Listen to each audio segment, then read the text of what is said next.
Locomotion and movement. Movement is one of the significant feature of living being. Animal and plant exhibit a wide range of movement. Streaming of protoplasm in the unicellular organism like amoeba is a simple form of movement. Movement of cilia, flagella and tentacle are shown by many organisms. Human being can move limb, jaw, eyelid, tongue, etc. Some of the movement result in change of place or location. Such voluntary movement are called locomotion. Walking, running, climbing, flying, swimming are all some form of locomotory movement. The locomotory structure need not be different from those affecting other type of movement. For example, in paramecium, cilia help in movement of food through cytopharynx, and in locomotion as well. Hydra can use its tentacle for capturing its prey and also use them for locomotion. We use limb for change in body posture and locomotion as well. The above observations suggest that movement and locomotion cannot be studied separately. The two may be linked by stating that all locomotion are movement, but all movement are not locomotion. Method of locomotion performed by animals vary with their habitat and demand of situation. However, locomotion is generally for search of food, shelter, mate, suitable breeding ground, favorable climatic condition or to escape from enemies or predator. मतलब इसमें locomotion के types बताए गए, locomotion की movement मतलब locomotion की definition बताई गई और कुछ एग्जांपल।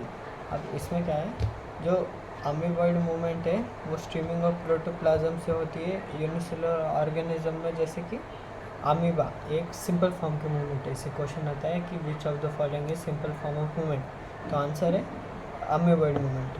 फिर मूवमेंट ऑफ सिलिया, फ्लैजेला और tentacle are shown by many organism. ये जो तीन मूवमेंट है मतलब मूवमेंट ऑफ सिलिया, फ्लैजेला और टेंटेकल, ये बहुत सारे ऑर्गेनिज्म में शो करती है। मतलब कौन सी ज़्यादा ऑर्गेनिज्म में शो नहीं करती है, अमीबॉइड मूवमेंट, ठीक है।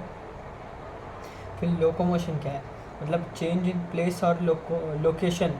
सच voluntary action are known as locomotion.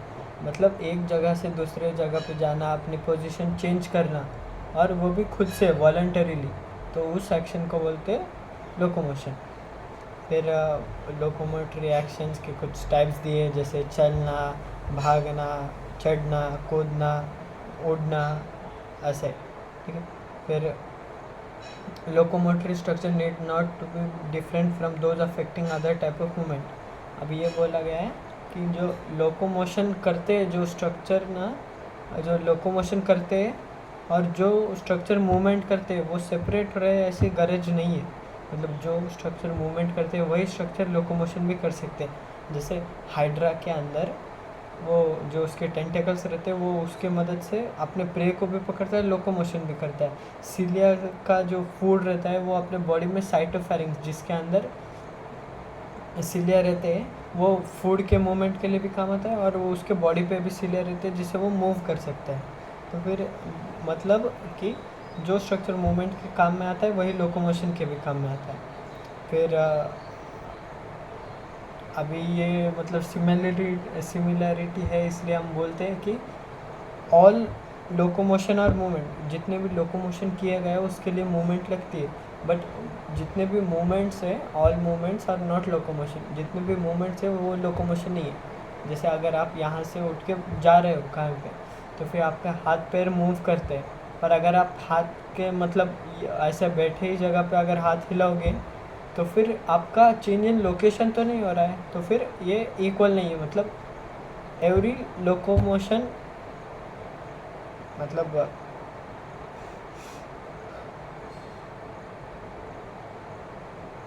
हाँ, ऑल लोकोमोशन और मूवमेंट, जो भी लोकोमोशन करेंगे वो मूवमेंट है, और जितने भी मूवमेंट है वो लोकोमोशन रहे ऐसा ज़रूरी नहीं है, ठीक है। फिर लोकोमोशन डिपेंड करता है हैबिटेट और डिमांड ऑफ सिचुएशन।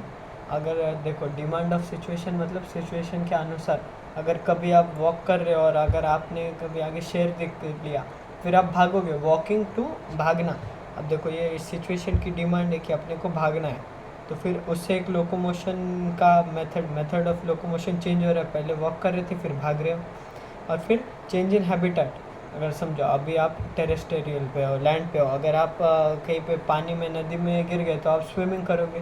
तो फिर पहले आप नॉर्मल थे, मतलब चल रहे थे, फिर पानी में गिर के स्विमिंग कर रहे, अब ये चेंज हो गया ना मेथड ऑफ लोकोमोशन। तो फिर मतलब इसका मतलब ये है method of locomotion perform by animals. ये एनिमल्स सेपरेटली दिया है क्योंकि प्लांट्स लोकोमोशन नहीं करते। Method of locomotion perform by animal very with their habitat and demand of situation. अब लोकोमोशन किसके लिए करते हैं? पहले तो खाना खाने, मतलब खाने के सर्च में, फिर शेल्टर के सर्च में, फिर मेटिंग के लिए, एक अच्छा सुटेबल ब्रीडिंग ग्राउंड मिलना, फेवरेबल क्लाइमेटिक कंडीशन। इसका एग्जांपल है फ्लेमिंगो, यहाँ से उड़ के दूसरे जगह पे जाते हैं जब ठंडियाँ आती है, मतलब दूसरे जगह से इंडिया में आती है जब ठंडियाँ बढ़ती है। और फिर टू एस्केप फ्रॉम प्रेडेटर्स और एनिमीज़, मतलब जो शिकारी रहता है उससे भागने के लिए। अभी आपने देखा होगा कि जो भी डियर रहता है वो चीता से भागते हैं, टाइगर से भागते हैं, तो फिर वो लोकोमोशन ही कर रहे हैं ना, उससे वो उनकी जान बच रही है। तो एस्केप फ्रॉम एनिमीज और प्रेडेटर, ठीक है। अब ये type of movement, cell of body exhibit 3 main type of movement, namely amoeboid, ciliary और मस्कुलर। अब इसके क्वेश्चंस कहता है cell of human body exhibit how many type of movement, 3 type of movement, ठीक है। फिर cell of human body exhibit 3 type of movement, what are they? अभी उसका आंसर है अमीबर्ड, सिलियरी और मस्कुलर, ठीक है। ऐसे ये 2 क्वेश्चन यहाँ से आ सकते हैं। और एक क्वेश्चन आ सकता है कि फ्लैजेलर मूवमेंट इसमें क्यों नहीं है मेन टाइप ऑफ मूवमेंट? क्योंकि फ्लैजेलर मूवमेंट स्पर्मेटोजोआ में शो करती है, और मेन मूवमेंट वो है जो मेल और फीमेल दोनों में मिलती है, पर ये फ्लैजेलेटेड मूवमेंट सिर्फ मेल में मिलती है, ठीक है। Some specialised cell in our body like macrophage and leucocyte in blood exhibit amoeboid movement. अभी हमारे बॉडी में कुछ स्पेशलाइज सेल है जैसे कि मैक्रोफेज और ल्यूकोसाइट। ल्यूकोसाइट मतलब WBC, उसका एक टाइप है न्यूट्रोफिली, ठीक है। तो फिर वो अमीबर्ड मूवमेंट शो करता है। अभी अमीबर्ड मूवमेंट में क्या रहता है, प्रोटोप्लाज्म से सूडोपोडिया आता है, उससे कुछ भी इनगल्फ कर सकते हैं। तो फिर WBC में अमीबर्ड मूवमेंट रहती है, वो जाके बैक्टीरिया को पकड़ लेता है, खा लेता है, ठीक है। अमीबर्ड मूवमेंट ये काम का है ल्यूकोसाइट और माइक्रोफेज में, ठीक है। फिर इसके आगे it is affected by pseudopodia form by streaming of protoplasm, बताया गया, बीच बताया। Cytoskeletal element like microfilament are also involve in amoeboid movement. जो साइटोस्केलेटल मतलब क्या? साइटोस्केलेटल मतलब जो साइटो मतलब सेल और स्केलेटल मतलब स्केलेटन सिस्टम। तो फिर जो सेल का शेप डिसाइड करते हैं वैसे एलिमेंट को बोलते हैं साइटोस्केलेटल एलिमेंट। फिर उसका नाम दिया गया है यहाँ पे माइक्रोफिलामेंट। तो फिर जब अमीबर्ड मूवमेंट शो करते हैं अपन, तब वो उसका भी रोल है साइटोस्केलेटल एलिमेंट लाइक माइक्रोफिलामेंट, ठीक है। फिर ciliary movement occur in most of our internal tubular organ. जो जितने भी सिलियरी मतलब सिलियरी मूवमेंट है वो ज़्यादातर अपने जो ह्यूमन बॉडी में इंटरनल ट्यूबुलर ऑर्गन, ट्यूब वाले ऑर्गन में, जैसे कि ईसोफेगस में आ गया, फिर फीमेल में फैलोपियन ट्यूब में आ गया, ऐसा। Which are lined by ciliated epithelium, वो सिर्फ ऐसे जगह पे मतलब ऑकर होंगे सिलिया जहाँ पे सिलिएटेड इपिथेलियम है। जैसे आपने ट्रकिया में रहता है pseudostratified ciliated columnar glandular epithelium, ये इसका नाम है। हाँ, सिलिएटेड इपिथेलियम आ गए। The coordinated movement of cilia in trachea help in removing dust particle and some of the foreign substance inhaled along with the atmospheric air. अब देखो ये सिलिया का काम है, ट्रकिया में रहता है बोला था। फिर ट्रकिया में अगर अपन सांस लेते हो कुछ अनवांटेड या फिर डस्ट पार्टिकल आ गया तो फिर ये उसको फेंक देता है, ठीक है, उसके मूवमेंट से। फिर पैसेज ऑफ ओवा through the female reproductive tract is facilitated bye ciliary movement. अब जो ओवा है वो नॉन मोटाइल है, तो फिर क्या होता है जब वो ओवा फैलोपियन ट्यूब में आता है तो सिलिया की हेल्प से वो अंदर जाता है, यूट्रस में प्लांट होता है और वहाँ पे बेबी ग्रो होता है, ठीक है। Movement of our limb, jaw, tongue etcetera require muscular movement. अब क्वेश्चन क्या आता है, movement of limb, jaw, tongue require dash type of movement. Option दे देंगे स्केलेटल मूवमेंट, आप करके आ जाओगे, पर नहीं, NCERT में रिक्वायर मस्कुलर मूवमेंट, ठीक है, वही करने का। The contractile property of muscle are effectively use for locomotion and other movement by human being and majority of multicellular organism। अब इसका पिछली बार एक क्वेश्चन आया था कि the dash property of muscle is effectively use for locomotion and other movement by human being. Option दिए थे contractile property, क्या excitability, extensibility, all of this. अभी जो नीचे के पैराग्राफ में ये लाइन है, फिर वहाँ पे अभी बच्चे कंफ्यूज हो गए कि यही आएगा ऑल ऑफ दिस बोल के, सबने ऑल ऑफ दिस कर दिया। फिर यहाँ पे एनसीईआरटी की लाइन है कॉन्ट्रैक्टाइल प्रॉपर्टी, तो फिर वही आएगा contractile property of muscle are effectively use for locomotion and other movement by human being. Locomotion require a perfect coordinated activity of muscular, skeletal और न्यूरल सिस्टम। अब लोकोमोशन करने के लिए अपने को कोऑर्डिनेटेड एक्टिविटी चाहिए मस्कुलर, स्केलेटल और neural system की, ठीक है। और मूवमेंट करने के लिए लिम्ब जॉ की मस्कुलर मूवमेंट चाहिए, और लोकोमोशन करने के लिए muscular plus skeletal plus neural, ठीक है, ये ध्यान में रख दो। फिर अगली लाइन इंपॉर्टेंट नहीं है, मसल। अब मसल चालू करेंगे। The cilia and flagella are outgrowth of cell membrane. अभी क्वेश्चन आता है कि dash and dash are outgrowth of cell membrane. Answer cilia and flagella. Cilia and flagella are outgrowth of the dash. तो option आएगा plasma membrane, sarcolemma, cell membrane, none of this. और फिर आप cell membrane करके आ जाओ क्योंकि NCERT की line है। फिर flagellar movement help in swimming of spermatozoa, movement of water current in canal system of sponges and in locomotion of protozoan like euglena. अभी ये फ्लैजेलर मूवमेंट के एग्जाम्पल देते हैं, कैसे अपने को ऑप्शन देंगे कि फ्लैजेलर मूवमेंट कहाँ पे शो करती है। एक तो स्पर्मेटोजोआ, फिर और एक क्वेश्चन आएगा कि flagellar movement help in maintenance of water current in canal system of dash.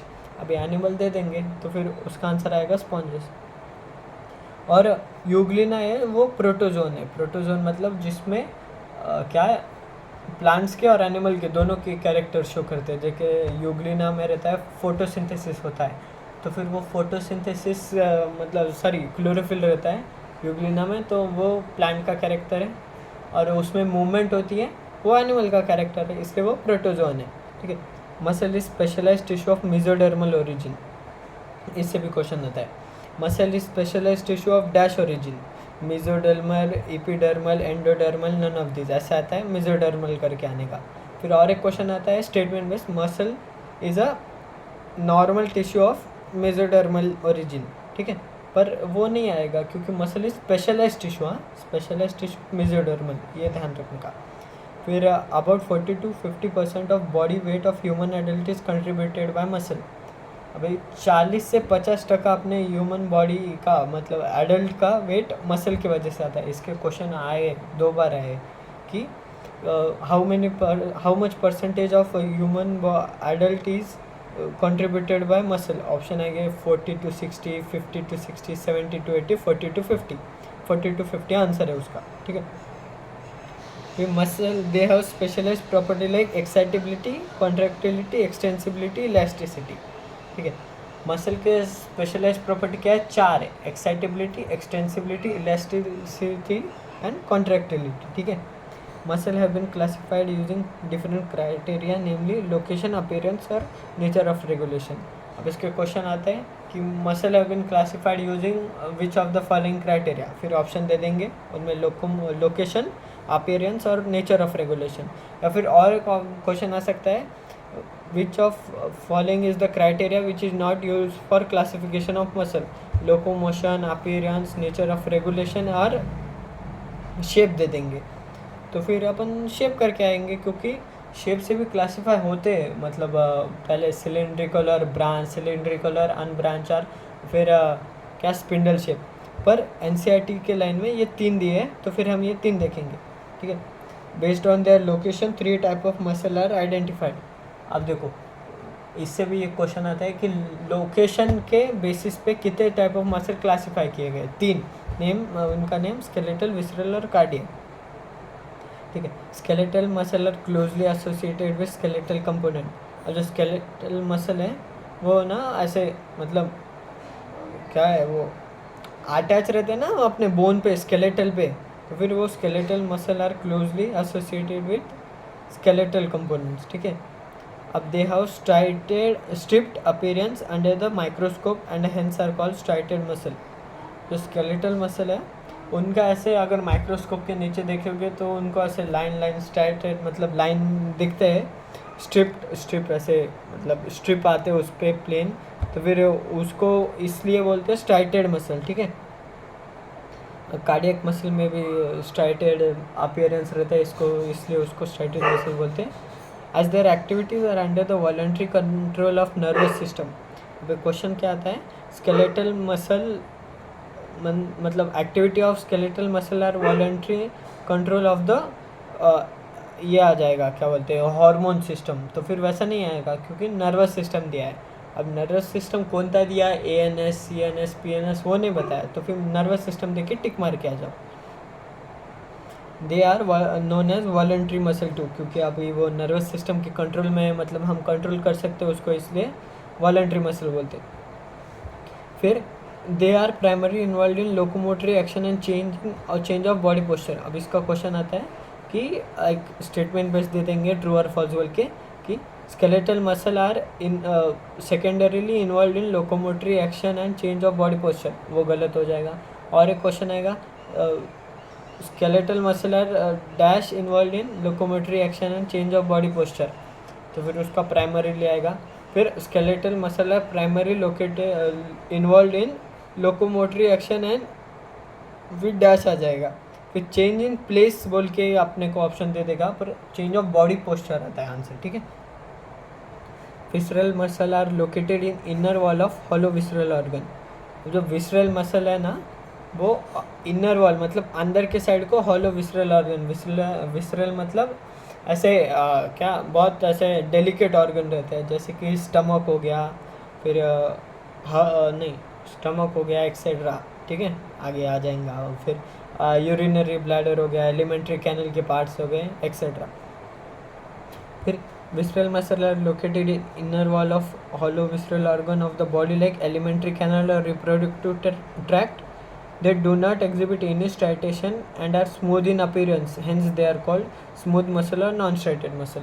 अब देखो कि which of the following muscle is smooth muscle बोल दिया, तो फिर आंसर आएगा विसरल मसल। और मतलब वो कोई स्ट्राइटेशन जैसे कि skeletal muscle striped appearance show करता है, यहाँ पे नहीं शो करता है, इसलिए वो स्मूथ है, इसलिए उसको स्मूथ मसल बोलते हैं।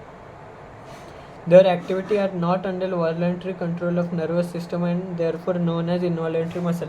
अब देखो स्केलेटल मसल हाँ वॉलंटरी है क्योंकि उनका कंट्रोल रहता है नर्वस सिस्टम के, मतलब नर्वस सिस्टम कंट्रोल कर सकता है, बट यहाँ पे जो विसरल मसल है उनका कंट्रोल नहीं है, तो मतलब नर्वस सिस्टम उसको कंट्रोल नहीं कर सकता है, देयरफॉर दे आर इनवॉलंटरी, ठीक है। They assist, for example, in transportation of food through the digestive tract and gamete through the genital tract. अब देखो स्केलेटल मसल का काम क्या है, लोकोमोटरी एक्शन और चेंज ऑफ बॉडी पोस्चर, ठीक है पहले पढ़ा है। अभी विसरल मसल का काम क्या है, transport of food through the digestive tract and gamete through the genital tract. अभी विसरल मसल के क्या काम है बोला तो मतलब आएगा question, visceral muscle help in transportation of food and dash, तो फिर आएगा answer gamete through the genital tract. ये दोनों लर्न होने चाहिए, ठीक है अगला पेज।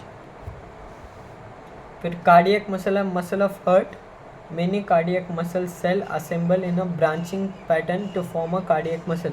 अब कार्डियक मसल नाम से ही पता चलता है, कार्डिया मतलब हार्ट, ठीक है वो हार्ट के मसल है। मेनी कार्डियक मसल सेल, अभी ठीक है आगे पढ़ेंगे। Many cardiac muscle cell assemble in a branching pattern to form a cardiac muscle. अभी क्वेश्चन क्या है, मेनी कार्डियक मसल फाइबर, अगर मसल फाइबर भी दिया तो भी ये करेक्ट आ जाएगा क्योंकि muscle cell equal to muscle fibre दोनों सेम ही। और एक क्वेश्चन आएगा कि many cardiac muscle bundle assemble in a branching pattern to form a cardiac muscle, तो फिर मसल बंडल नहीं आएगा, मसल सेल ही आएगा या फिर मसल फाइबर आएगा, ठीक है। फिर assemble in a branching pattern, अब ये ब्रांचेस से बने हैं, देखो अगर मतलब ये देखो ये दो कार्डियक मसल है, यहाँ पे एक बीच में जो है ना यहाँ पे ब्रांच है इंटरकैलेटेड डिस्क बोल के उसको, ठीक है आगे है वो अगले चैप्टर में। तो फिर कार्डियक मसल ऐसा एक मसल है जिसके अंदर ब्रांचेस प्रेजेंट रहते हैं, और स्केलेटल मसल ही ऐसा मसल है जो वॉलंटरी कंट्रोल है, ठीक है और स्मूथ मसल एक ऐसा मसल है जो ये है मतलब नॉन स्ट्राइटेड है, या फिर विसरल मसल ऐसा मसल है जो नॉन स्ट्राइटेड है, ठीक है। Based on appearance cardiac muscle are striated, यहाँ पे भी स्ट्रिप्स है इसलिए वो उसको स्ट्राइटेड बोल दिया। They are involuntary in nature as the nervous system does not control their activities directly. अब देखो कार्डियक मसल और स्मूथ मसल दोनों नर्वस सिस्टम के कंट्रोल के नीचे नहीं है, इसलिए दोनों इनवॉलेंट्री हो गए, ठीक है। लेट अस एग्जामाइन और skeletal muscle in detail to understand the structure and mechanism of contraction. अब ये पूरा मसल देख रहे हैं, ठीक है, पूरा स्केलेटल मसल देख रहे हैं। Each organise skeletal muscle in our body is made up of number of muscle bundle or fascicle held together by a common collagenous connective tissue layer called fascia, ठीक है।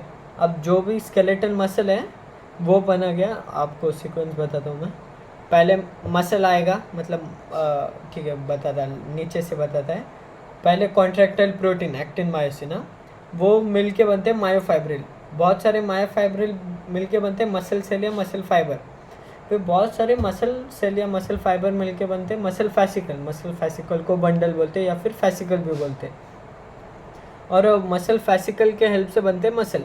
अब जितने भी मसल बने हैं वो किसे बने हैं, मसल फैसिकल या फिर मसल बंडल, उसे ही फैसिकल बोलते हैं। अब वो दोनों कनेक्ट किससे है, फेशिया से, ठीक है। अब फेशिया एक common collagenous connective tissue layer. अब एक कनेक्टिव मतलब टिश्यू लेयर है, मतलब वो ऐसे एक जगह पे उनको पकड़ के रखती है, ठीक है, मसल के ऊपर। अभी ये फेशिया के 3 टाइप्स है, वो ज़्यादा नहीं ध्यान रखे तो भी चलता है। देखो आउटर में जो मसल है ऊपर की है, वहाँ पे इपीमाइसियम रहता है। जो मसल फैसिकल या फिर बंडल के ऊपर प्रेजेंट रहता है वो पेरीमाइसियम। और जो सबसे मतलब मसल सेल के ऊपर रहता है वो एंडोमाइसियम। सबसे पहले एपीमाइसियम, फिर पेरीमाइसियम, फिर एंडोमाइसियम, ठीक है। ये फिर डायग्राम देख लो, लेबलिंग के लिए आ सकता है, ठीक है। मसल फाइबर इज ठीक है, each muscle fibre is lined by a plasma membrane called sarcolemma, ठीक है। Each muscle fibre is lined by a plasma membrane called sarcolemma enclosing the sarcoplasm. अब ये जो मसल है वो स्पेशल सेल है, तो फिर यहाँ पे सब कुछ अलग अलग होगा। देखो जैसे नॉर्मल सेल में प्लाज्मा मेम्ब्रेन रहता है, यहाँ पे सार्कोलेमा। नॉर्मल में क्या एंडोप्लाज्मिक रेटिकुलम, यहाँ पे सार्कोप्लाज्मिक रेटिकुलम। यहाँ बाहर में मतलब नॉर्मल सेल में माइटोकॉन्ड्रिया, यहाँ पे सार्कोजोम। बाहर में मतलब नॉर्मल सेल में साइटोप्लाज्म, यहाँ पे सार्कोप्लाज्म, ठीक है, ये याद रखना, ठीक है। फिर ठीक है, आप जब भी मैं मसल फाइबर बोलूँ तो मसल का सेल समझ लो। फिर each muscle fibre is lined by plasma membrane called sarcolemma enclosing the sarcoplasm. अब जितना भी मसल फाइबर है उसके ऊपर कैसे नॉर्मल सेल के ऊपर ये रहता है, क्या सेल मेम्ब्रेन रहता है, सॉरी प्लाज्मा मेम्ब्रेन रहता है। तो यहाँ पे भी प्लाज्मा मेम्ब्रेन ही है, उसको नाम सार्कोलेमा दे दिया, तो फिर सार्कोलेमा प्रेजेंट रहता है उस पर, ठीक है। फिर सार्कोलेमा के अंदर कैसे अपना प्लाज्मा मेम्ब्रेन के अंदर साइटोप्लाज्म रहता है, जैसे यहाँ पे सार्कोलेमा के अंदर सार्कोप्लाज्म रहता है, ठीक है। मसल फाइबर इज, अभी क्वेश्चन आ सकता है कि each muscle fibre is lined by plasma membrane called dash, क्या आएगा, सार्कोलेमा, ठीक है। ये कंफ्यूज नहीं होने का, मेरा गया था एक question. Muscle fibre is the syncytium as the sarcoplasm contain many nuclear. अब सिंसिटम मतलब क्या, सिंसिटम मतलब मल्टी न्यूक्लिएटेड समझ लो। अभी मसल फाइबर जो है वो सिंसिटम है, क्यों, क्योंकि उसके सार्कोप्लाज्म मतलब साइटोप्लाज्म है, उसके अंदर रहता है बहुत सारे न्यूक्लिया, ठीक है। तो फिर क्वेश्चन आता है each muscle fibre is a dash as a sarcoplasm contain many nuclei, answer आता है सिंसिटम। या फिर each muscle fibre is a syncytium as a sarcoplasm contain many nuclei, true और फॉल्स, ट्रू आएगा, ठीक है। द इंडोप्लाज्मिक रेटिकुलम, देखिए normal cell में इंडोप्लाज्मिक रेटिकुलम, यहाँ पे सार्कोप्लाज्मिक रेटिकुलम। अब जो sarcoplasmic reticulum of the muscle fibre is the store house of calcium ion. अब जो सार्कोप्लाज्मिक रेटिकुलम है यहाँ पे ये मतलब कैल्शियम स्टोर होकर रहता है। अब कैल्शियम का आगे काम है, ये याद रखना कि sarcoplasmic reticulum of muscle fibre is store house of calcium ion. A characteristic feature of muscle fiber is presence of large number of parallelly arranged filament। अब मसल फाइबर का एक कैरेक्टरिस्टिक फीचर है, मतलब अगर अपने को मसल फाइबर ढूंढना है तो फिर कैसे ढूंढेंगे, कि देखेंगे उसके अंदर, मसल फाइबर के अंदर मायोफिलामेंट रहते हैं, मायोफिलामेंट या मायोफाइब्रिल, जो पैरेलली अरेंज, जैसे साइड वाइज अरेंज रहते हैं। देखो ये हो गया क्या मसल सेल, और ये जो अंदर से आएगा ना, मतलब बहुत सारे रहते हैं ये, तो फिर ये हो गया क्या मसल मायोफाइब्रिल, जो पैरेलली अरेंज रहते हैं, ठीक है, कॉल्ड मायोफिलामेंट और myofibril. Each myofibril has alternate dark and light band on it. अब जितने भी मायोफाइब्रिल है उसके अंदर ऐसे, मतलब ये देखो ये एक मायोफाइब्रिल, इसके ऊपर ऐसे अल्टरनेट, मतलब पहले लाइट बैंड फिर डार्क बैंड, फिर लाइट बैंड फिर डार्क बैंड, ऐसे बोलते हैं, ठीक है। फिर लाइट बैंड और डार्क बैंड को नेम है, देखो लाइट बैंड में सेकंड अल्फ़ाबेट क्या है, आई, आई मतलब आई बैंड, ठीक है, आईसो मतलब, ठीक है, आई बैंड है, ठीक है, आइसोट्रोपिक बैंड बोलते हैं, आई बैंड का फुल फॉर्म आइसोट्रोपिक बैंड। और डार्क में सेकंड अल्फ़ाबेट ए है, मतलब अनआइसोट्रोपिक बैंड या फिर ए बैंड, ठीक है। ठीक है, अब जो अपना एक्टिन और माय मतलब स्ट्राइटेड अपीयरेंस आपने पढ़ा था स्केलेटल मसल में, तो फिर वो इसके वजह से आता है, ये एक्टिन और मायोसिन, जो जो कि ये मतलब ये डार्क बैंड और ए बैंड है, वो भी एक्टिन और मायोसिन के लिए बने, आगे देखेंगे अब। A detailed study of muscle myofibril has established that striated appearance is due to distribution pattern of two important protein, actin और myosin, ठीक है। अब देखेंगे लाइट बैंड जो, ठीक है, एक्टिन जो है वो थिन है, एक्टिन थिन और मायोसिन थिक है।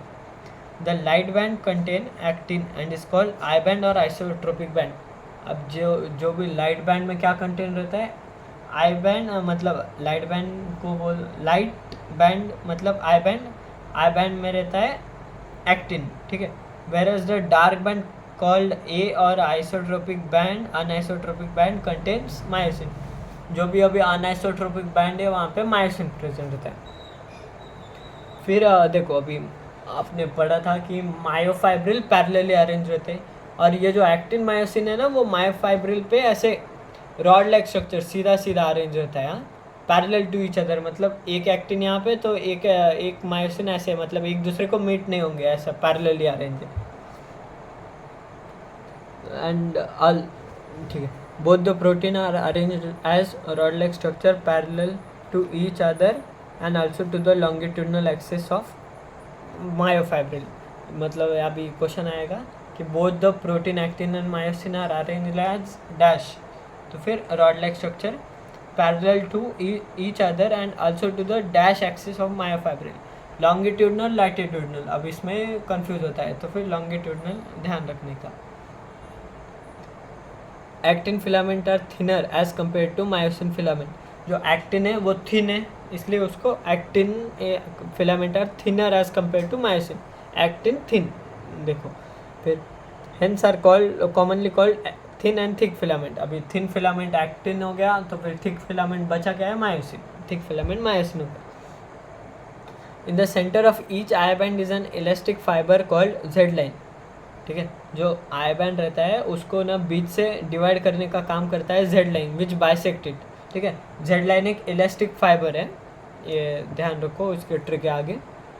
The thick filament in the A band are also held together in middle of this band by a thin fibrous membrane called M line, ठीक है। अभी जो A बैंड है, I band को bisect करता है Z line, और A band के बीच में ना A बैंड जो है वो M लाइन से मतलब कनेक्टेड रहता है, ठीक है। अभी उसको याद रखना है ZFM, मतलब ZFM, ZEEFM, मतलब जेड लाइन इलास्टिक और एम लाइन फाइब्रस, ठीक है। हाँ, the A and I band are arrange alternatively through the length of myofibril. Question आता है A and I band are arrange alternately throughout the width of myofibril, width नहीं आएगा, length आएगा, ठीक है। The portion of myofibril between two successive Z line is considered as functional unit of contraction and is called sarcomere. अभी अगर आप उसकी image देखोगे तो वहाँ पे आपको पता चल जाएगा सार्कोमेर क्या है, पर अपने को कैसा क्वेश्चन आता है the portion of myofibril between two successive Z line is called as. अभी आपने को सार्कोमेर मालूम रहता है, पर ऑप्शन में कैसा रहता है मालूम क्या? फंक्शनल यूनिट ऑफ कॉन्ट्रैक्शन, फिर structural unit of contraction, fundamental unit of contraction और नन ऑफ दिस। अभी आपने को सार्कोमेर मालूम है, फंक्शनल यूनिट ऑफ कॉन्ट्रैक्शन इसी को सार्कोमेर बोलते हैं, ये ध्यान रखने का, ठीक है। और फिर in a resting stage the edges of thin filament on either side of thick filament partially overlap the free end of thick filament, leaving the central part of thick filament. This central part of the thick filament not overlapped by thin filament is called the edge zone. अभी ये line छोड़ दो, line एक दो बार पढ़ने की फिर छोड़ देने का, कुछ नहीं है। अभी ये जो नीचे डायग्राम दिया है अपने को एनसीईआरटी में, तो फिर वहाँ पे अपने को ए बैंड वाला पोर्शन दिख रहा है, उसके बीच में एक थिक है, मतलब वो एक मायोसिन है, उसके ऊपर एक्टिन नहीं है, मतलब जितने भी बाकी का जो मायोसिन है उसके ऊपर एक्टिन आ गया है ऊपर से। जो बीच वाला पोर्शन है वहाँ पे मायोसिन नहीं है, मतलब एक्टिन नहीं है, सिर्फ मायोसिन है, तो फिर उसको बोलते हैं एज जोन। यहाँ पे डिफाइन भी किया है नीचे से, ठीक है। अगला page, structure of contractile protein, ये इंपॉर्टेंट है, यहाँ से बहुत क्वेश्चन आते हैं। ईच एक्टिन और thin filament is made up of two filamentous actin helically bound to each other. अब एक्टिन थिन फिलामेंट है, ठीक है, जो भी एक्टिन बना है वो दो फिलामेंटस एक्टिन से बना है, ठीक है।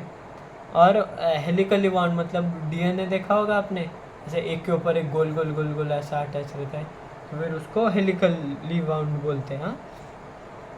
Each F actin is polymer of monomeric globular actin. अब जो भी फिलामेंटस एक्टिन है एफ एक्टिन, वो ग्लोबुलर एक्टिन का पॉलीमर है। पॉलीमर मोनोमर मतलब, पॉलीमर मतलब ग्रुप और मोनोमर मतलब सिंगल। अब बहुत सारे ग्लोबुलर एक्टिन मिलके एक फिलामेंटस एक्टिन बनाते हैं, और उनको अगर समझो, अगर समझो एक ग्लोबुलर एक्टिन मतलब मनी है, ठीक है।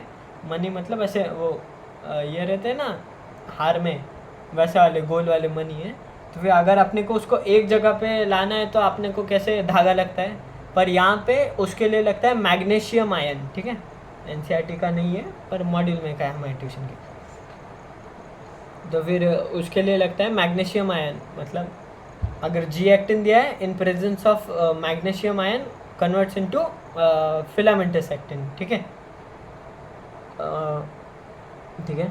Two filament of another protein tropomyosin also run close to F actin throughout its length। अभी जितना भी ना ये मतलब एफ एक्टिन, उसके ऊपर एक धागे जैसा स्ट्रक्चर रहता है ट्रोपोमायोसिन। वो ट्रोपोमायोसिन क्या काम है, अभी समझो अगर एक बॉल है, वहाँ पे एक छेद है, ठीक है, अगर वो बाहर के साइड से छेद, ठीक है, ऐसा, तो फिर उस जगह पे कोई भी आके अटैच हो सकता है, तो फिर वहाँ पे अटैच नहीं होना, इसलिए ऐसे ऊपर से एक धागा रहता है, ठीक है, वो उसी को ट्रोपोमायोसिन बोलते हैं। अब वो ट्रोपोमायोसिन के ऊपर तीन छोटे छोटे स्ट्रक्चर रहते हैं जिसको ट्रोपोनिन बोलते हैं, ठीक है, या रेगुलर इंटरवल पे रहते हैं। वो ट्रोपोमायोसिन के ऊपर ट्रोपोनिन रहता है, ठीक है। अभी ट्रोपोनिन के तीन रहते हैं, मतलब कॉम्प्लेक्स प्रोटीन हो गए वो। अब troponin C, troponin I, troponin T, तीन है। अब ट्रोपोनिन सी पे रहता है कैल्शियम बाइंडिंग साइट, ठीक है।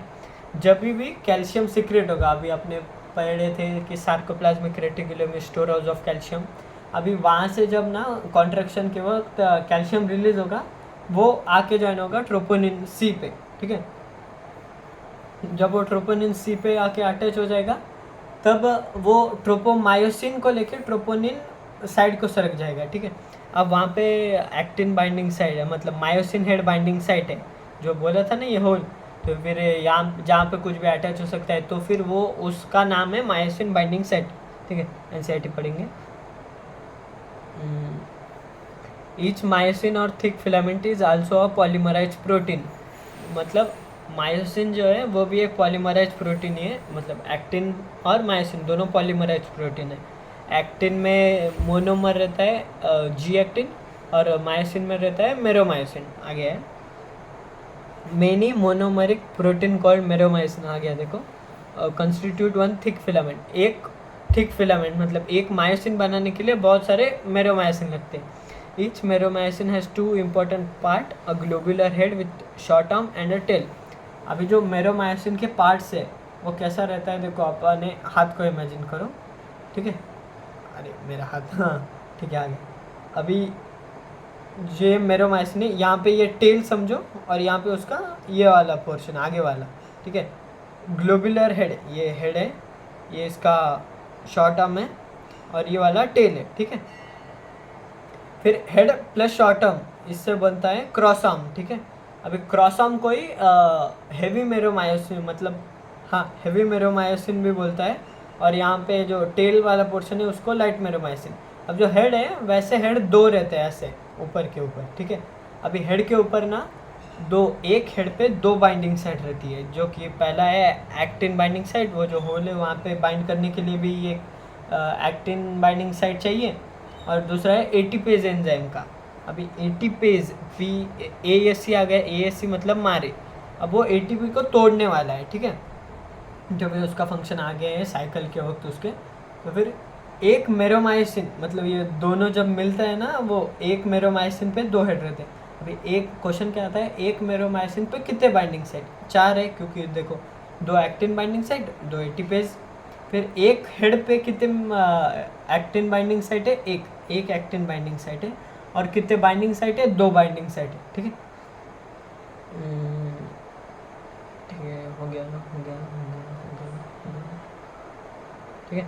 हाँ, the globular head is active ATPase enzyme and has binding side for ATP and active side for actin. देखो एक बोल दिया है, एक ग्लोबुलर हेड है, उस पर एटीपेज एंजाइम का है, देखो ऐसा, ठीक है। एक यहाँ पे जो है ये काम करेगा एटीपेज एंजाइम का, मतलब ATP यहाँ पे आके अटैच होगी, और ये एक्टिन बाइंडिंग साइड यानी एक्टिन यहाँ पे आके अटैच होगी, ठीक है। दो अलग अलग रहते हैं। डायग्राम पे आपको नीचे NCERT में लेबल किया गया है सब कुछ देखो। फिर मैकेनिज्म ऑफ मसल कॉन्ट्रैक्शन, ठीक है, ये इंटरेस्टिंग है। Mechanism of muscle contraction is best explained bye sliding filament theory. अभी क्वेश्चन आता है, mechanism of muscle contraction is best explained by which theory, sliding filament theory.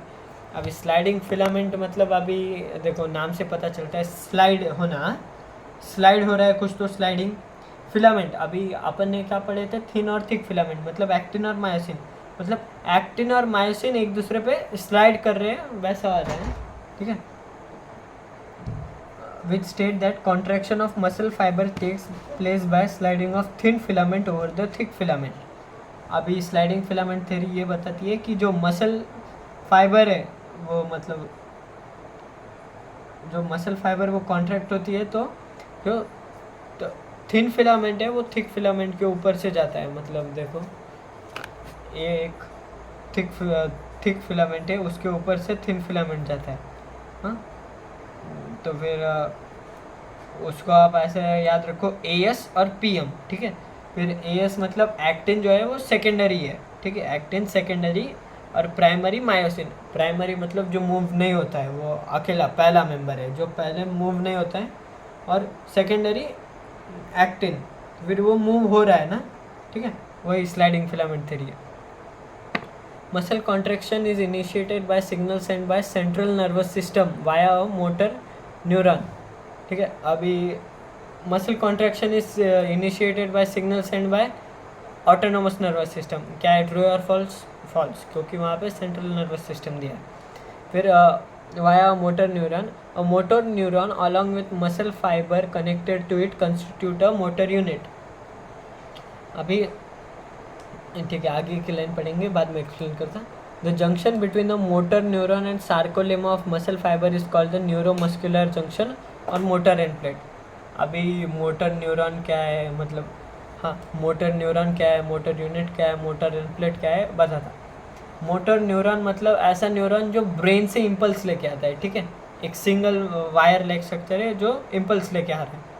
अभी उससे अटैच हुए गए मतलब जितने भी मसल सेल है, देखो ये वाली, ये मोटर न्यूरॉन है, ये ब्रेन से इम्पल्स लेके आ रही है, फिर इसको अटैच है 2 मसल सेल या फिर मसल फाइबर। हाँ, अभी ये टोटल पूरा मिलके मतलब motor neuron plus all muscle fibre attach to it make motor unit. ठीक है, ये मोटर यूनिट है। फिर the junction between motor neuron and sarcolemma of muscle fibre is called the neuromuscular junction और मोटर इम्प्लिंट। अब जो motor neuron है वो मसल पे कहीं पे तो अटैच होगा। अभी आपने पढ़े थे अपन ने कि प्लाज्मा मेम्ब्रेन आउटर कवरिंग रहती है मसल फाइबर के पीछे। तो फिर वो सार्कोलेमा के ऊपर जो मोटर न्यूरॉन है, ये सार्कोलेमा है, वहाँ पे मोटर न्यूरॉन ऐसे अटैच हो जाएगा। तो फिर इस जंक्शन को मतलब दोनों के बीच वाले जंक्शन को बोलते हैं न्यूरोमस्कुलर जंक्शन और मोटर इम्प्लिंट। अभी अपन 10th में भी पढ़े थे कि न्यूरॉन और मसल के बीच के जंक्शन को न्यूरोमस्कुलर जंक्शन। ठीक है, फिर a neural signal reaching this junction release a neurotransmitter acetylcholine which generate an action potential in sarcolemma. अब जो मोटर न्यूरॉन यहाँ पे आके अटैच हो रहा है, मोटर न्यूरॉन से इम्पल्स लेके आ गया। हाँ, अभी ये इम्पल्स आ गया तो ये पूरा अटैच डायरेक्टली नहीं रहता है, ये कुछ दूर रहता है। फिर यहाँ पे ना मतलब मोटर न्यूरॉन के यहाँ पे साइन मतलब एक स्वेलन पार्ट रहता है, वहाँ से न्यूरोट्रांसमीटर आता है एसिटिलकोलिन। तो मतलब न्यूरोट्रांसमीटर एसिटिलकोलिन इसका नाम है। तो फिर वहाँ पे से एसिटिलकोलिन रिलीज होके सार्कोलेमा पे आ गए। सार्कोलेमा पे एसिटिलकोलिन रिसेप्टर रहते हैं जो कि एसिटिलकोलिन को मतलब पकड़ते हैं और वहाँ से एक नर्व इम्पल्स जनरेट होता है।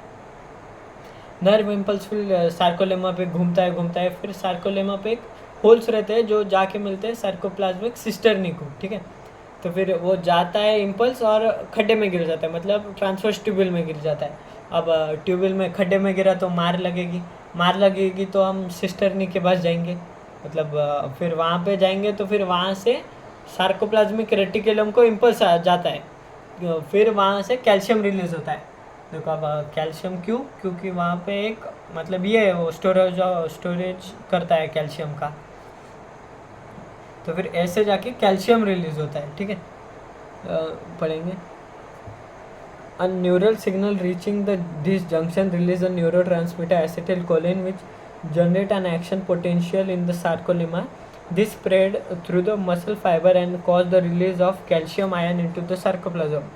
Increase in calcium level leads to the binding of calcium with a subunit of troponin on actin filament and thereby remove the masking of active site for myosin. अब यहाँ पे है कि देखो अभी जैसे ही मसल फाइबर पे आएगा सार्कोलेमा से मतलब सार्कोलेमा से नर्व इम्पल्स जाएगा सार्कोप्लाज्मिक सिस्टर्नी, वहाँ से जाएगा सार्कोप्लाज्मिक रेटिकुलम, वहाँ से कैल्शियम रिलीज होगा सार्कोप्लाज्म के अंदर। ठीक है, फिर increase in calcium level to the binding site of calcium with subunit of troponin. अभी बताया मैं ट्रोपोनिन सी बोल के एक पार्ट रहता है, वो सब यूनिट यानी ट्रोपोनिन सी। अब कैल्शियम आके उसको बाइंड करेगा ट्रोपोनिन सी को, तो फिर वो ट्रोपोमायोसिन को लेके सरक जाएगा। तो फिर वो एक मतलब ट्रोपोमायोसिन को लेके सरक गया तो फिर वहाँ पे myosin head binding site open रहता, तो फिर मायोसिन आके बाइंड हो जाएगा। ठीक है, तो फिर अभी उसके प्रोसेस का है ये स्टेटमेंट आप पढ़ लो, मैं एक्सप्लेन करता है यहाँ पे ऐसे डायग्राम से। पहले क्या रहता है, एक्टिन मायोसिन एक दूसरे के आसपास रहते हैं। हाँ, फिर मायोसिन का वो ऊपर आए वाला स्ट्रक्चर रहता है मेरोमायोसिन पे एटीपी अटैच रहती है, मतलब लो एनर्जी कॉन्फ़िगरेशन रहता है उस पर। क्यों? क्योंकि एटीपी है पर एटीपी से एनर्जी नहीं आ रही। तो फिर जब कैल्शियम आएगा ट्रोपोनिन सी पे, ट्रोपोमायोसिन सरकेगा, active binding site for myosin head open होगा एक्टिन के ऊपर। तो फिर वहाँ पे जब आ गया सिग्नल तो फिर वहाँ से एटीपेज एंजाइम क्या करेगा, एटीपी को ब्रेक डाउन करेगा एडीपी और फास्फोरस में। अब एनर्जी आ गई तो फिर ये क्रॉस ब्रिज फॉर्म करेगा मायोसिन। ठीक है, देखो ऐसे यहाँ पे क्रॉस ब्रिज फॉर्म करेगा मायोसिन, यहाँ पे ऊपर आ जाएगा। फिर अभी एनर्जी से वो पुश करेगा, एक्टिन आगे चले जाएगा। ठीक है, अभी एनर्जी नहीं है उसके पास, वो डिटैच भी नहीं हो सकता, पीछे भी नहीं जा सकता मेरोमायोसिन। तो फिर जब न्यू एटीपी आएगा ना, तब वो एटीपेज एंजाइम पे चिपक जाएगा, तब वो डिटैचमेंट होती है। मतलब पहली साइकिल क्या है, लो एनर्जी कॉन्फ़िगरेशन, फिर एटीपीज की वजह से हाई एनर्जी कॉन्फ़िगरेशन, फिर क्रॉस ब्रिज फॉर्मेशन, फिर पावर स्ट्रोक, एक जो धक्का लगाता है एनर्जी यूज़ करके उसको पावर स्ट्रोक, फिर पावर स्ट्रोक आ गया, फिर डिटैच होता है, जब एटीपी अटैच होती है तो डिटैच हो जाता है, फिर ऐसी कंटिन्यू साइकिल चलती रहती है, और लास्ट के साइकिल के लास्ट के स्टेप पे आता है रिलैक्सेशन, जब एटीपी आके जॉइन हो जाती है और बाद में वो डिटैच होने के बाद ये नहीं होता है, मतलब वापस अटैच नहीं होता है, ठीक है। अभी एनसीईआरटी पढ़ेंगे कि utilising the energy from ATP hydrolysis. ATP hydrolysis मतलब एटी का ब्रोकन मतलब ब्रेक डाउन करने के बाद कैसे किसमें, एडीपी और इनऑर्गेनिक फॉस्फेट, ठीक है। The myosin head now binds to the expose active site on actin to form cross bridge. अभी जो मायोसिन का हेड है वो एक्टिन के बाइंडिंग साइट पे आके बाइंड हो गया, तो फिर ये क्रॉस ब्रिज हो गया, ये देखो ऐसा, मतलब ये मायोसिन है यहाँ पे ऐसे जॉइन हो गया, ये क्रॉस ब्रिज फॉर्म हो गया, ठीक है। This pull the attach actin filament towards the centre of A band. अब जो ए बैंड है वो ए बैंड का सेंटर रहता है एम लाइन, तो फिर एम लाइन की तरफ वो पुल करता है, कौन, मायोसिन एक्टिन को करता है। The Z line attach to this actin are also pulled inward, thereby causing a shortening of sarcomere.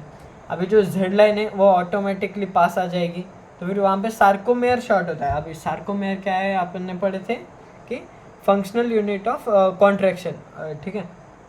वो शॉर्ट हो गया, मतलब सार्कोमेयर शॉर्ट हो गया मतलब मसल फाइबर शॉर्ट हो गया, मतलब ठीक है, वापस सार्कोमेयर शॉर्ट हो गया मतलब मायोफाइब्रिल शॉर्ट हो गया, मायोफाइब्रिल शॉर्ट हो गया मतलब मसल सेल शॉर्ट हो गया, मसल सेल शॉर्ट हो गया मतलब मसल फैसिकल या फिर बंडल शॉर्ट हो गया, और मसल बंडल शॉर्ट हो गया यानी मसल शॉर्ट हो गया, मतलब सार्कोमेयर के कॉन्ट्रैक्शन से पूरा अपना मसल कॉन्ट्रैक्शन होता है, ठीक है, इसलिए उसको फंक्शनल यूनिट बोलते हैं, ठीक है। It is clear from above step that during shortening of muscle that is contraction the I band get reduce whereas the A band retain the length. Retain the length मतलब वो change नहीं होता है। I band कैसे, Z line पास में आने के बाद ख़त्म हो जाता है एक स्टेप पे, अगले पेज पे उसका डायग्राम है, पर ए बैंड जितना है उतना ही रहता है, और एच जोन जो एक्टिन के ऊपर रहता है, पर जहाँ पे मायोसिन मतलब जो मायोसिन पे रहता है पर जहाँ पे एक्टिन नहीं रहता है, वो वाला एरिया जो नॉट ओवरलैप बाय एक्टिन है, तो फिर वो भी कॉन्ट्रैक्शन के वक्त ख़त्म हो जाता है। सिर्फ ए बैंड ऐसा एरिया है जो मतलब लेंथ अपनी मेंटेन करके रखता है, ठीक है। इसके क्वेश्चन आते हैं। The myosin releasing the ADP and inorganic phosphate, PI मतलब inorganic phosphate, goes back to it relax state, a new ATP bind and cross bridge is broken. अभी बोला था जब पावर स्ट्रोक मारेगा आगे जाएगा एनर्जी ख़त्म हो जाएगी, तो फिर जब एक न्यू एटीपी आके इसको बाइंड हो जाएगी तब क्रॉस ब्रिज ब्रोकन होके डिटैचमेंट होगी। The ATP is again hydrolysed bye myosin head and cycle of cross bridge formation continues, ठीक है। अभी वापस एटीपी आएगी, फिर वो ब्रेक होगी, फिर ज्वाइन होगी, पावर स्ट्रोक होगा, वापस एटीपी आएगी, ये साइकिल चलती रहती है, ठीक है। The process continues till the calcium ion are pump back to sarcoplasmic system है। अब देखो क्या इम्पल्स आने से कैल्शियम आयन आ गया, ठीक है, मतलब इसके ऊपर एक्टिन के ऊपर, पर जब क्या मतलब इम्पल्स ख़त्म हो जाएगा, हाँ, तो फिर वहाँ से कैल्शियम वापस सार्कोप्लाज्मिक सिस्टर्न पे जाएगा, वो स्टोर हाउस है, तो फिर उस वक्त रिलैक्सेशन स्टेट है, ठीक है।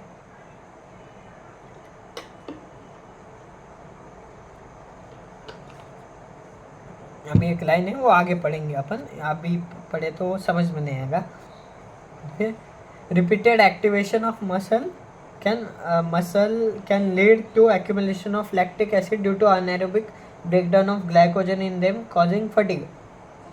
अभी आपने फील किया होगा, अगर आप अभी मतलब उठे और कंटिन्यू भाग रहे, तो फिर एक टाइम पे आएगा जब आपका मसल कॉन्ट्रैक्ट नहीं होगा, बहुत दर्द होगा, तो फिर वहाँ पे कैसे आपको ऑक्सीजन बराबर नहीं मिल रहा है, अभी ऑक्सीजन कम मिल रहा है और अपने बॉडी को एनर्जी चाहिए, तो फिर अपनी बॉडी ग्लाइकोजन को पहले जो इसके ऑक्सीजन के प्रेजेंस में तोड़ती थी, अभी वो नहीं कर सकती, वो अनएरोबिक रेस्पिरेशन करेगी, उससे एनर्जी कम आएगी और लैक्टिक एसिड भी फॉर्म होगा। जब लैक्टिक एसिड फॉर्म होगा तो फिर वो अपने मतलब मसल में एक्यूमुलेट हो जाएगा। अगर ज़्यादा एक्यूमुलेशन हो गया लैक्टिक एसिड का, मसल कॉन्ट्रैक्ट करना बंद कर देगा, ठीक है, मतलब कम हो जाएगा, उससे फटीग आता है, मतलब दम लगता है, अपने को पैर दर्द करता है ना, वो दम लगना, फटीग उसको बोलते हैं, ठीक। Muscle contain a red coloured oxygen storing pigment called myoglobin. अब देखो हीमोग्लोबिन आपने सुना होगा, हीमोग्लोबिन क्या करता है, ऑक्सीजन को लेके जाता है, ठीक है, एक जगह से दूसरी जगह ब्लड में ट्रांसफ़र करता है ऑक्सीजन, पर मायोग्लोबिन जो है ना वो रेड कलर का है और वो ऑक्सीजन स्टोर करके रखता है, ठीक है, मतलब कभी इमरजेंसी में ऑक्सीजन चाहिए तो फिर मायोग्लोबिन में रहता है उसके पास, पर वो एक O2 का मॉलिक्यूल रखता है, ठीक है। Myoglobin content is high in some of the muscle which gave a reddish appearance. Such muscle are called red fiber. अब नाम से पता है रेड फाइबर, अब मायोग्लोबिन भी रेड है, मतलब ज़्यादा मायोग्लोबिन रहा तो फिर मसल को रेड फाइबर बोलेंगे, और जो वाइट मसल फाइबर रहते हैं उनमें मतलब ये क्या मायोग्लोबिन प्रेजेंट रहता है पर बहुत कम अमाउंट में रहता है, ठीक है। सच ठीक है, this muscle also contain plenty of mitochondria. अब जो रेड मसल है उसमें माइटोकॉन्ड्रिया ज़्यादा है, ठीक है, माइटोकॉन्ड्रिया ज़्यादा है तो एरोबिक रेस्पिरेशन ज़्यादा होगा, एरोबिक रेस्पिरेशन ज़्यादा होगा तो एनर्जी ज़्यादा प्रोवाइड करेंगे, एनर्जी ज़्यादा प्रोवाइड करेंगे तो ज़्यादा देर तक अपन काम कर सकेंगे, ठीक है। पर जो कि मतलब आगे on the other hand some of the muscle possess very less quantity of myoglobin and therefore appear pale और वाइट मसल फाइबर है ना वो वाला है, ठीक है। Number of mitochondria is also few in them. अभी यहाँ पे जो वाइट मसल फाइबर है वहाँ पे माइटोकॉन्ड्रिया भी कम है, but the amount of sarcoplasmic reticulum is high, they depend on anaerobic respiration for anaerobic process for energy. जो वाइट मसल फाइबर है उसमें सार्कोप्लाज्मिक रेटिकुलम का अमाउंट हाई है और अनएरोबिक रेस्पिरेशन पे डिपेंड रहता है। तो क्वेश्चन क्या आता है कि white muscle fibre are depend on aerobic respiration for energy, तो फिर वो ट्रू और फॉल्स, फॉल्स, ठीक है। फिर अगर देखो वाइट मसल फाइबर में सार्कोप्लाज्मिक रेटिकुलम हाई है, अगर वो हाई है तो कैल्शियम ज़्यादा सिक्रेट होगा, इसलिए वो फास्ट कॉन्ट्रैक्ट कर सकते हैं, ठीक है। पर जो मतलब रेड मसल फाइबर है उसके अंदर मतलब इतना सारा मतलब मायोग्लोबिन भरा है कि वहाँ पे इसकी जगह ही नहीं है सार्कोप्लाज्मिक रेटिकुलम की, तो फिर सार्कोप्लाज्मिक रेटिकुलम उसमें कम होगा, अगर वो कम होगा सार्कोप्लाज्मिक रेटिकुलम तो कैल्शियम कम रिलीज होगा, इसलिए वो स्लो ऑक्सीडेटिव, मतलब वो कम कॉन्ट्रैक्ट करते हैं, ठीक है। अभी आप देखो पहले की line, reaction time of muscle fibre can very, reaction time of fibre can very in different muscle, ठीक है। अभी देखो अपन पढ़े कि रेड मसल फाइबर में कम टाइम मतलब बहुत लेट होता है कॉन्ट्रैक्शन और वाइट मसल फाइबर में ज़्यादा, तो फिर ये वैरी होता है, ठीक है।